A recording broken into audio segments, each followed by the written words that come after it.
I was a project manager in the construction industry, and I got a drone actually as a gift for Christmas. And I brought it to the job site, and I started taking aerial photos of the site because I thought it was cool.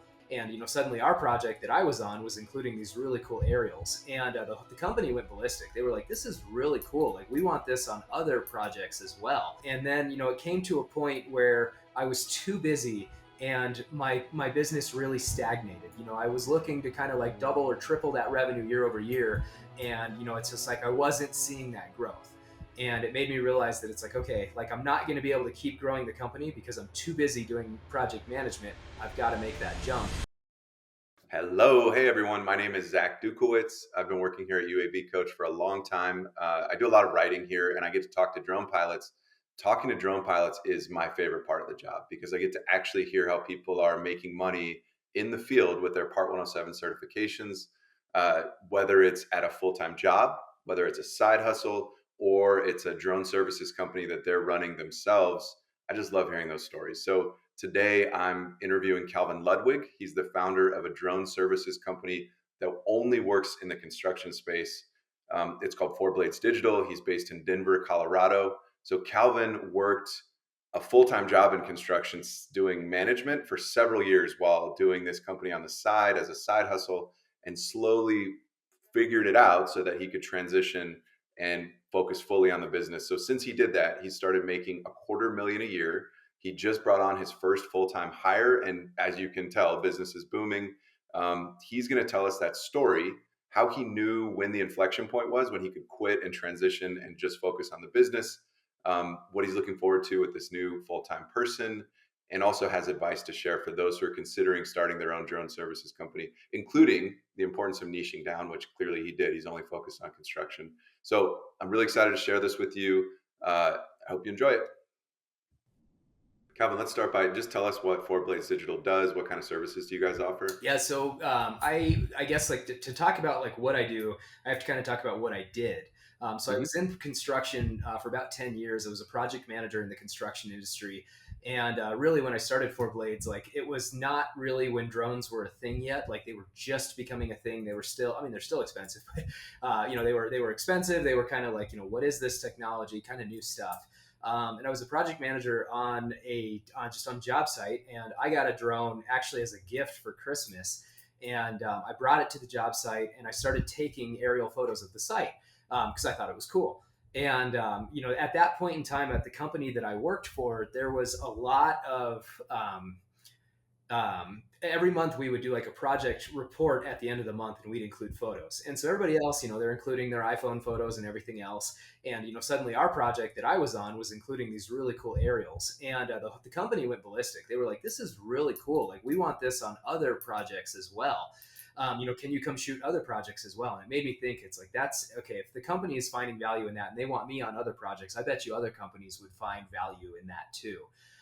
So with the background that I have in construction, and as I've continued on as a project manager throughout the years, I found that there was a pretty big scope gap in construction with good documentation. People really like project managers in particular, like we were really burdened with not having good pictures of the site and not having good documentation of what's going on.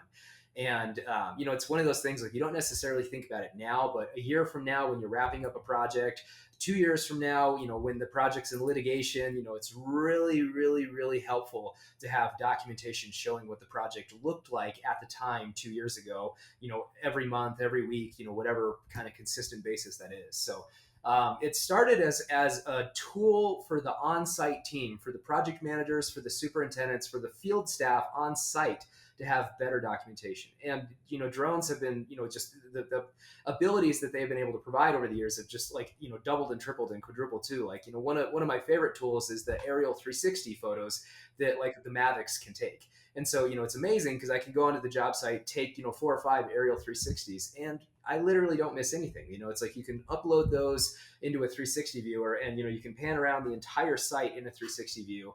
It's amazing. Every piece of equipment on site, every stockpile, every dirt pile, every hole in the ground, you can see.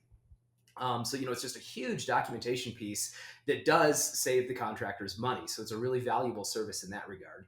But at the same time, I spent a lot of my career, sitting in the office as a project manager, sitting next to the marketing lady. And it was always funny to listen to her complain that she goes, I never have good documentation. I never have good photos and videos to showcase on LinkedIn to showcase the projects we're doing. And so that kind of, I was like, well, like, what I was doing on site, was getting this documentation for the contractors. But my love of construction, my knowledge of construction was also making the site look really good, showing off the project in the best light. And so it ended up being something where it's helping two different silos of the construction company at the same time, providing really good documentation on site for them, whether that's aerial surveying through orthomosaic mapping, just photo and video documentation, aerial 360s, overhead shots for site logistic plans. At the same time, we're providing a really good photo and video package for the marketing team so that they have something really cool that they can go share for their team, and blast that on LinkedIn, on Facebook, on Instagram, and showcase the projects they're doing. So one site visit, I help two different parts of the company. I help the marketing and advertising and business development side, and I'm also helping the on-site team at the same time. So it really is, it's a win-win, and I get paid for it, so it's a win-win-win. And I think one of the big differentiators on how I set up the business was I didn't set it up as a photography company. I set it up as a subcontractor in construction. I run it like a subcontractor, trade partner runs, an electrical company, a concrete company, everything else, because I was the project manager having to call, my concrete sub, my electrical sub. And then, at the end of the project, I'm calling a photographer and I'm like, I'm closing out a $5 million concrete contract, and this, photographer trying to get out to do final photography for a couple grand is a bigger pain in the ass than this concrete contractor. And I'm like, it was annoying. I'm like, the photographers didn't understand construction. Getting towards like the final photography piece, whether that's with drones or a handheld camera. They didn't understand that it's just like, when the project finishes and we get TCO or CO and the client's moving in the next couple days, like we have a very small window to do that. And that went and that. So real quick, help us understand the pain point. Is it that photographers don't understand the urgency needed on a construction site, or do they not fully like appreciate what needs to be documented? Yeah, it's both. I think the biggest pain point was the urgency. Like they didn't understand that, it's we finished up like a 16-story, really really high end apartment complex, and it's like we needed to get final photos of it pretty much like that day because there was people moving in the next day. And the thing is like as we're getting final inspections with the fire department and with the building department, sometimes the building department says, yeah, you're good to go, you got your certificate of occupancy, you can move in. And then sometimes they make up these arbitrary stupid rules and we got to push it out another day. And so photographers that work in construction, they need to be flexible. If you're out filming a concrete pour at 3 a.m., that's completely dependent on the weather. That's completely dependent on so many variables. And if that pour suddenly shifts and it's the day before or the day after because a storm's rolling in or something's happening, you need to be flexible to be able to do that. And a lot of photographers aren't. And so, I set the company up to really be an asset to construction so that when somebody calls me, they go, hey, can you do this? And I go, yep, no problem. I'll figure it out. We'll make it happen. So that, it's because that's what I liked as a project manager.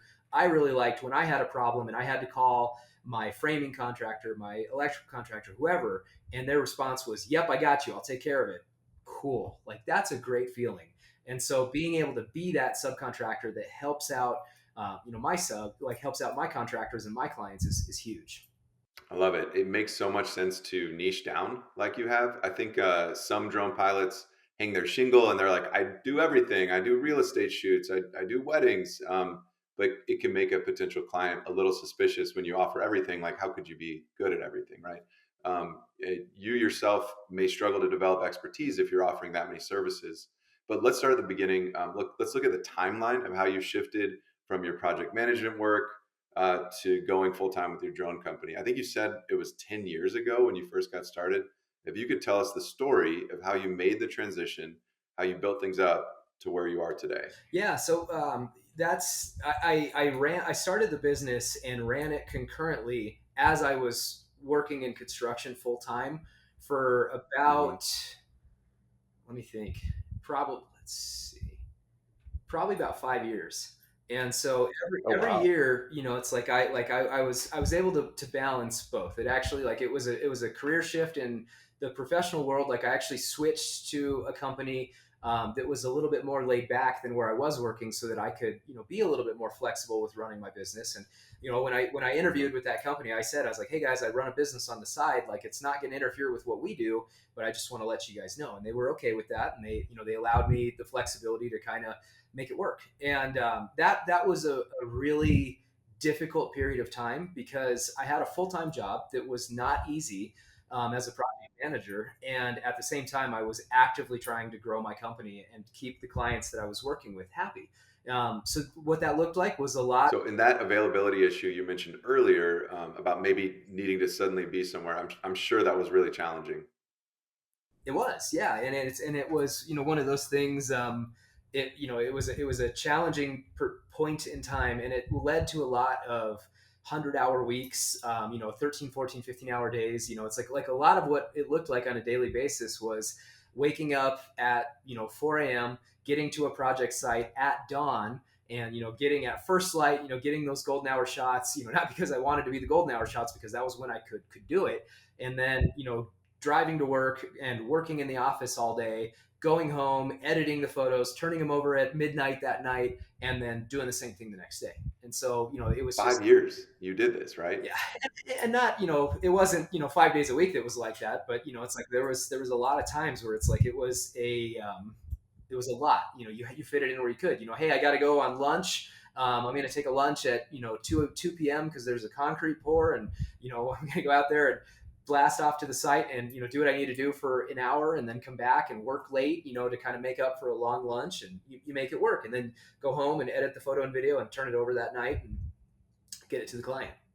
What was your tipping point where you knew you could transition, quit the full time job because you did this for quite a while? Did you have a dollar amount in mind, or did you just get tired? Like, what did the transition look like from that full time job? There was a dollar amount. I was like, okay, I'm making this much a week as a project manager, this much a month as a project manager, and paying all the bills. And I'm like, if I could do that much with my company, like, I could do just the company. So definitely had like a dollar value in there. And really, what it came to was my overall, like, year over year financials. Like, year over year, for the first like 5 years, pretty much like doubled, tripled, or quadrupled my revenue each year, consistently. And so there was just explosive growth. And then it came to a point where I was too busy, and my business really stagnated. I was looking to kind of like double or triple that revenue year over year, and it's just like I wasn't seeing that growth. And it made me realize that it's like, okay, like, I'm not going to be able to keep growing the company because I'm too busy doing project management. I've got to make that jump. And at that point, I made the jump, and quit my job, and went for it. And that was, I want to say, maybe 2 or 3 years ago, that I went and jumped full time to it. And as soon as I jumped full time to it, the business went and just skyrocketed. I mean, just exponential growth. And it was that year I went from, instead of doubling, to quadrupling the revenue, because I suddenly was able to do it full time. So Mhm. the biggest Do question. you make more now with four blades? And by the way, like, don't answer any question you don't feel comfortable with when it comes to income or anything else. But if you feel comfortable, are you making more now than you were at the full time job? Significantly, yeah. We brought in just over $250,000 last year, and about $250,000 the year before. So seeing substantial growth, and making typically 20 to 30K a month, with my business is substantially more than I was making as a project manager. So it's definitely been very, very lucrative. And then from that perspective too, being a business, like, there's lots of write-offs you can do. Like, all the drones are a write-off. The Mavic 4 that I imported from Canada yesterday is a write-off. Um, the company vehicle is a write-off. So there's lots of really nice ways to be able to write things off like that. So it's been, not only make a lot more money, but you're able to recover a lot more too. So it's been very lucrative. And the number one thing that I always get, um, is like, oh, do you regret not quitting sooner? And my answer to that is always no. I quit exactly when I needed to, and that's always what I tell other entrepreneurs and people in my life, is like, you'll know when it's right. Like, I don't regret staying a project manager as long as I did, because I have just so much more construction expertise that makes me better at doing what I do now. So I quit exactly when I needed to, you know? All that experience informs your current work. Of course, you're doing construction services, allows Exactly. you to speak the language, understand the pain. I love it. It's just what you've built. It's just cool to hear the Thank story. you. So tell me, when you did quit, you live in Denver, right? So bigger city, higher cost of living than a more rural area. What was your dollar amount that year where you're like, I want to hit this number, then I'll quit? Was it that specific, or was it just a natural transition? I'm just curious. I'm sure people like to think aspirationally, like, well, how did you do it? So maybe I could, think about my own situation, how I might be able to do that. Absolutely. Well, I mean, the way I looked at it, at that point in time when I quit, I had a house, I had a car payment, I had Mm. bills to pay just like everybody else did. And I was making, I probably, I think after taxes and everything, like 5 to 6 thousand a month, like after Mm. taxes, like all in. That's like whatever. That's what I was making a month, and that was paying all the bills. And Yep. so, I really kind of broke that down and said, if I could make that much with my company, I, wouldn't be losing money. Wouldn't be in a net negative kind of situation. And so Yep. I broke that down further, and I'm like, okay, like, my paycheck every 2 weeks was like, 2,400, whatever it was. And I'm like, okay, so I'm making around, just for simple math, like $1,000 a week. And it's like, okay, if I can make $1,000 a week with four blades, I am essentially breaking even. And so that was kind of the thing. It's like, okay, I got to go get enough work to make sure that I am doing projects every week and making that much money every week. Like that. That's how I broke it down. And at that point in time, the pricing structure on how I was pricing things, I said, okay, that's going to be this many jobs a week. And if I can get that many jobs a week, I'll be able to break even, and that was it. And so, it was kind of just like keep, doing business development, slinging deals as best as I could to get more projects, to get to that spot where it's like, okay, I'm doing that much work a week now. I'm breaking even. Like, let's quit and go do that full time. And then now doing it full time, I do that much every day. And so it's just like, and over the since quitting too, just my skills and the amount of stick time that I have, with not only with like the drones, but just handheld cameras too, and just becoming a better photographer in general, you can charge more. And it's like some of the deliverables I do, I know that UAV Coach is really pushing, talking about like aerial surveying. And every year, aerial surveying contracts and my expertise in construction and knowing how to utilize this data correctly have been the biggest contracts I've had every year. And so it's Mhm. like being able to like have the time to think through, what does this look like? How am I going to do this? How can I, not how can I make money, but how can I have a drone be useful on a job site? And Mhm. it's like having that, that there, it's like, hey, there's this really particular type of concrete pour going on, and this aerial surveying thing is going to be really beneficial for it.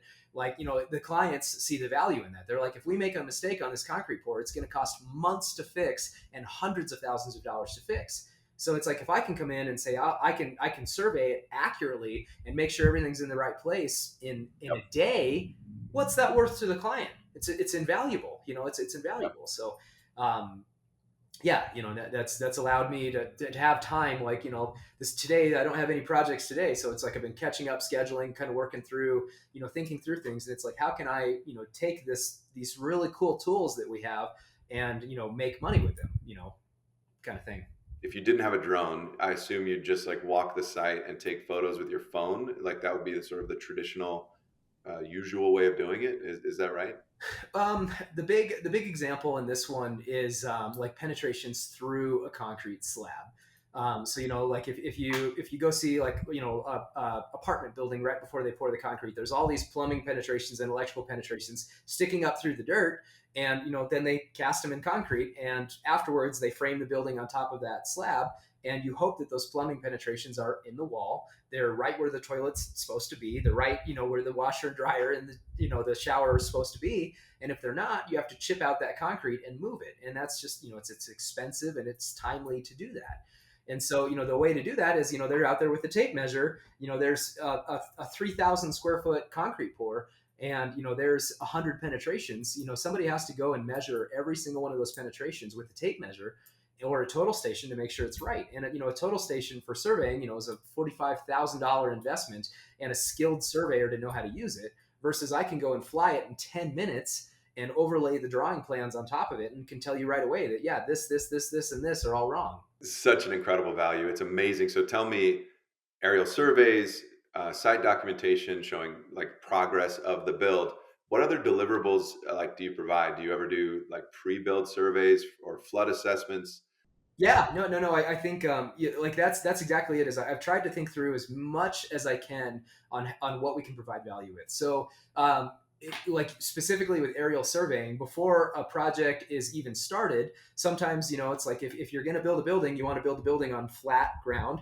But it's like if the building's on a hillside, it's really nice to go survey that to understand the cut and fill. To be able to say, here's how much soil we're going to have to move around the site. You're going to have to import extra soil. You're going to have excess soil that you need to get rid of.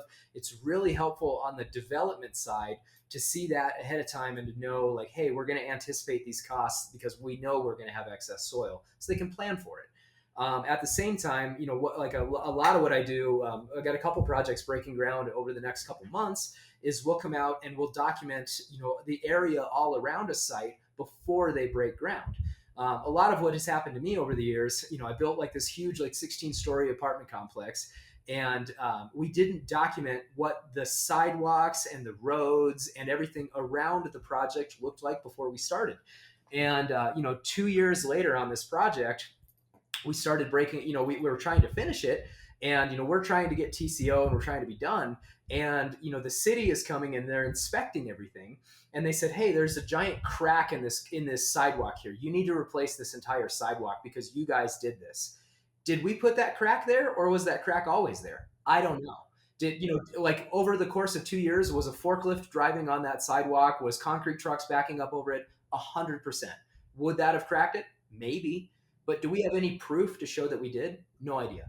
So what I'll do now is I'll go in and I'll document, with a drone, aerial 360s, low, slow video, and I'll document every single corner of every sidewalk, of every road, of every, everything in the existing area, so that 2 years later, when the city comes and says, hey, you need to fix all this sidewalk or we're not going to give you TCO. And they can come back and say, look, we documented it before we started. All those cracks were already there. Pound sand. Saves the contractor money, gives them leverage. Such a small upfront cost to protect yourself down the road, like such a much bigger cost. Like it seems like a no-brainer to me. Exactly. And in the same vein, here in Colorado, like actually just the other week, we had some pretty crazy rain. We got almost a quarter of our rainfall for the year in 2 days. And, you take a giant muddy job site that has no vegetation left and it turned it into a swamp. It turned it into a total swamp.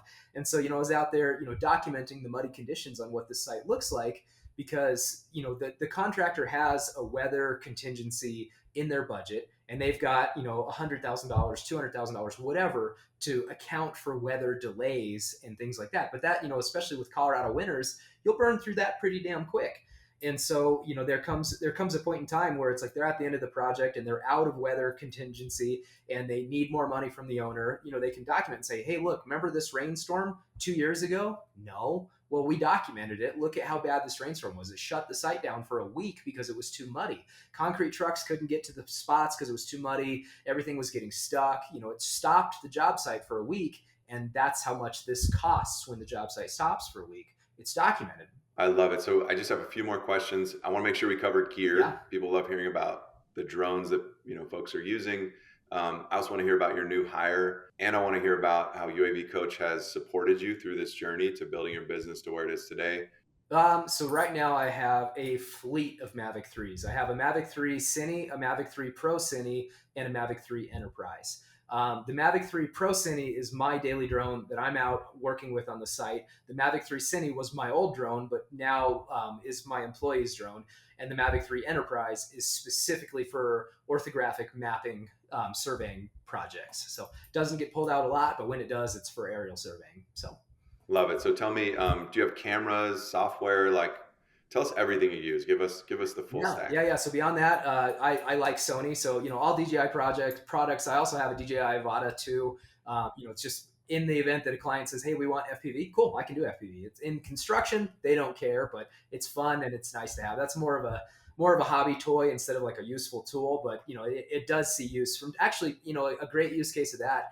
I was documenting progress for a very big online retailer where you can get things overnight. I had to sign an NDA, so I can't say who it was, but you can guess. And as they were building this 2 million square foot facility, they wanted to fly through every week. Well, they wanted me to walk through every week to document the progress. And I said, that's going to be miles of walking a week, and the video is going to be enormous. But I said, hey, let me do you one better. Let me fly through it. So I took a Nevada and, fly down the warehouse every week on the same flight plan to showcase how much they were, progressing every week on the interior of the building as well. So the Avata has really unique use cases like that sometimes. I have a couple. So I've got the Avata 2. I have a home-built FPV as well. Handheld cameras, I like Sony. I've got an FX3 for handheld work, a Ronin to stabilize that, and then also an A7R4 for just, final photography, and a ton of lenses with all those too. So Nice. And what software do you work with usually? typically it's just the Adobe Suite. So 90% of my world is just Photoshop, Lightroom, and Premiere. My employee's diving into After Effects, so he's kind of getting into that because there's a big use case with a lot of the big development projects I do with doing floating call outs and things like that. So we're diving into that. As far as orthographic mapping software, we use a tool called SiteScan, very similar to Drone Deploy, similar to a lot of the other ones there, but we like SiteScan. Works well. Sure. So, yeah, tell me about the new hire. It was just last week that they were onboarded. Is that right? Yeah, this is week number 2. He's just getting started, so big deal. Yeah, so it was it was one of those things where I've been wanting to hire somebody for a while, simply because I not because of money, but because of like being tied to the business. Like if I go away, the business stops, and I really want it to be where it's like I can go take a vacation and the business keeps going. And so that was kind of the primary reason behind that. But really, what I looked for in doing that was aligning goals. Like I said, what's my goal? I want to have more free time. I want to be able to actually step away from the business and not have to be the one, going and flying everything. So if I'm out of town or sleepy, whatever, like somebody else can do it.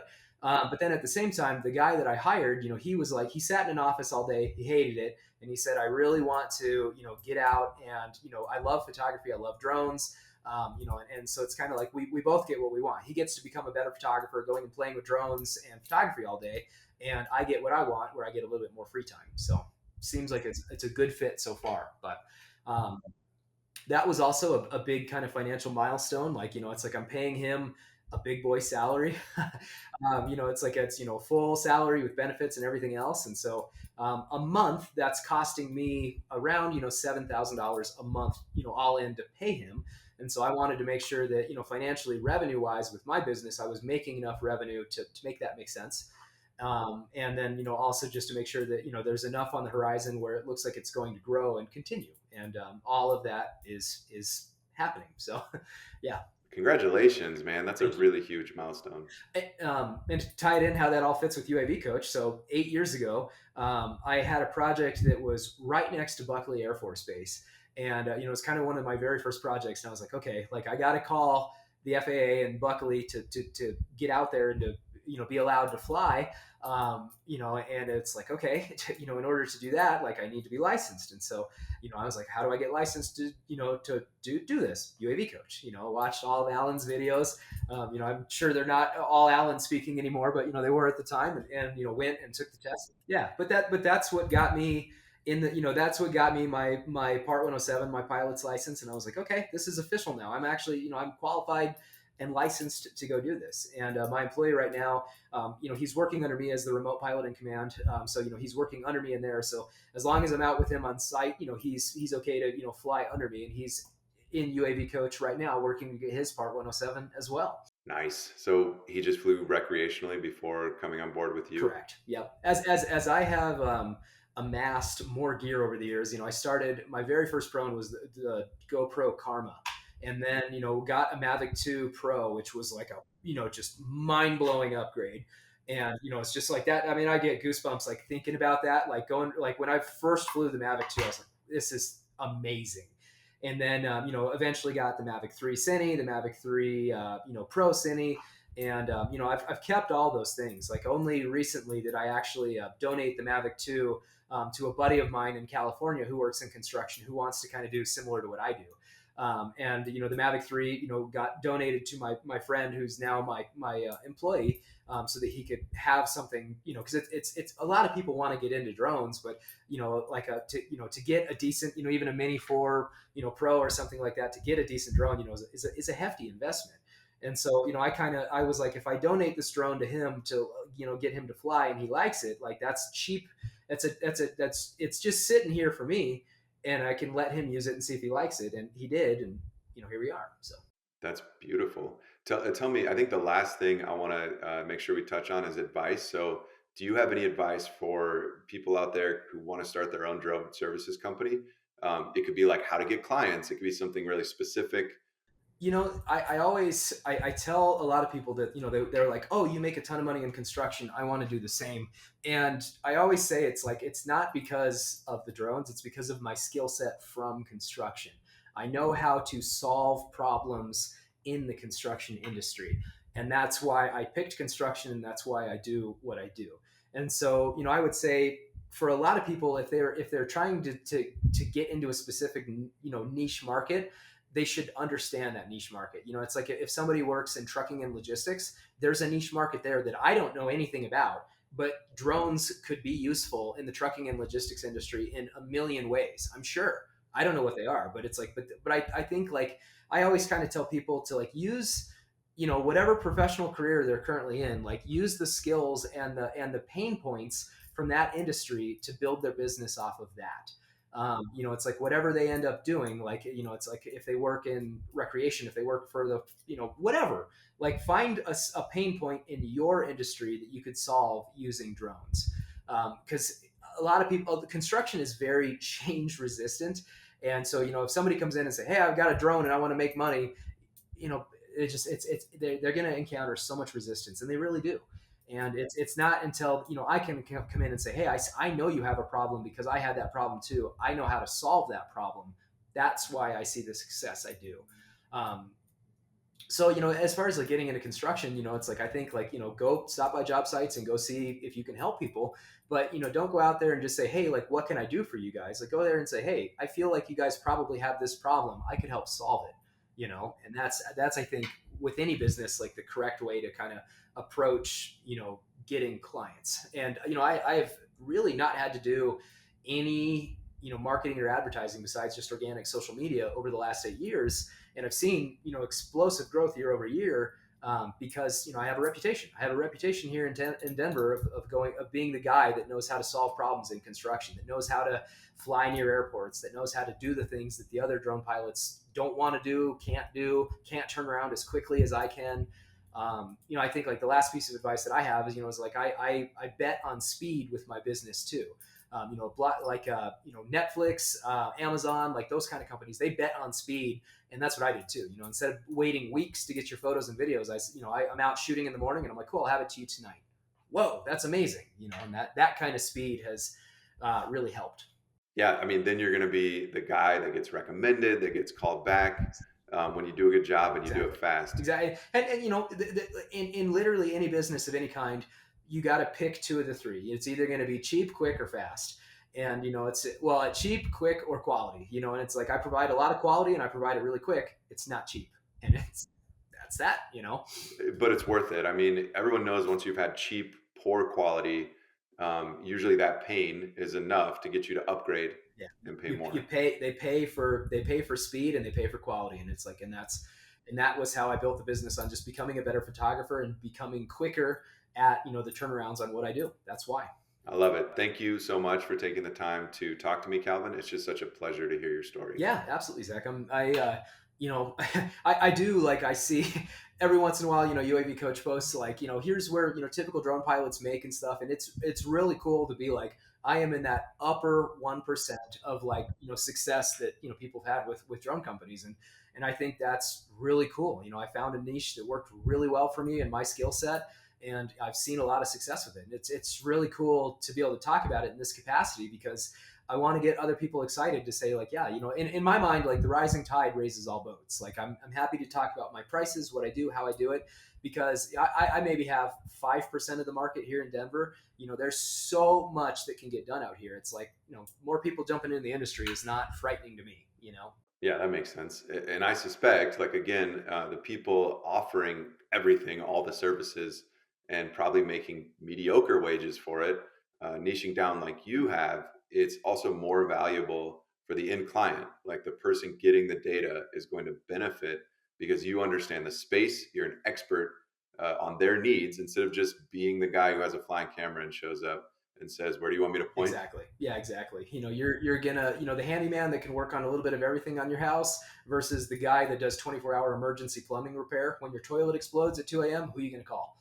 And who are you gonna be happy that has the expertise to get there right away and take care of it? It's like niching down and solving one specific problem is invaluable.